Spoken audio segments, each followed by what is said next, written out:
नमस्कार, सुखी जीवन या यूट्यूब चॅनलमध्ये मी तुमच्या मनापासून स्वागत करते। आज मी तुम्हाला दिवाळीच्या दिवसभरामध्ये आणि त्याचबरोबर दिवाळीच्या रात्री काही उपाय करायचे आहेत, काही सेवा करायच्या आहेत, त्याबद्दल अगदी थोडक्यात माहिती सांगणार आहे। तर दिवाळीचा दिवस म्हणजे आपल्यासाठी अगदी लक्ष्मी प्राप्तीचा दिवस आहे। लक्ष्मीला प्रसन्न करून घेण्यासाठी आपण काही उपाय करायचे आहेत। तर आपलं घर अगदी स्वच्छ सुंदर करून घ्यायचं आहे। त्याचबरोबर घरातली देवपूजा झाल्यानंतर मुख्य दरवाजा तो देखील सजवून घ्यायचा आहे। रांगोळी धूप दीप दाखवायचा आहे मुख्य दरवाजाला। त्याचबरोबर आपल्या मुख्य दरवाजावरती स्वस्तिक देखील काढून घ्यायचा आहे। सकाळी आणि संध्याकाळी तुळशीजवळ दोन्हीही वेळेस तुपाचा दिवा लावा, यामुळे लक्ष्मी माता तुमच्यावरती अगदी मनापासून प्रसन्न होईल।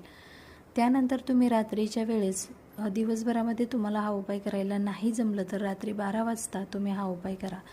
तर लक्ष्मीला प्राप्त करून घेण्यासाठी, लक्ष्मी मातेचा आपल्यावरती नेहमी आशीर्वाद राहण्यासाठी लक्ष्मी मंत्र तुम्ही रात्री 12 वाजता 108 वेळेस म्हणा। त्याचबरोबर कुबेर मंत्र देखील तुम्ही 108 वेळेस म्हणा।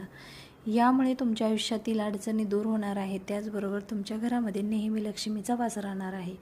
जर तुम्हाला हा व्हिडिओ आवडला तर व्हिडिओला लाईक करा, शेअर करा, तसेच चॅनलला सबस्क्राईब जरूर करा। पुन्हा भेटू अशाच एका छानशा उपायासोबत। तोपर्यंत सर्वांना श्री स्वामी समर्थ।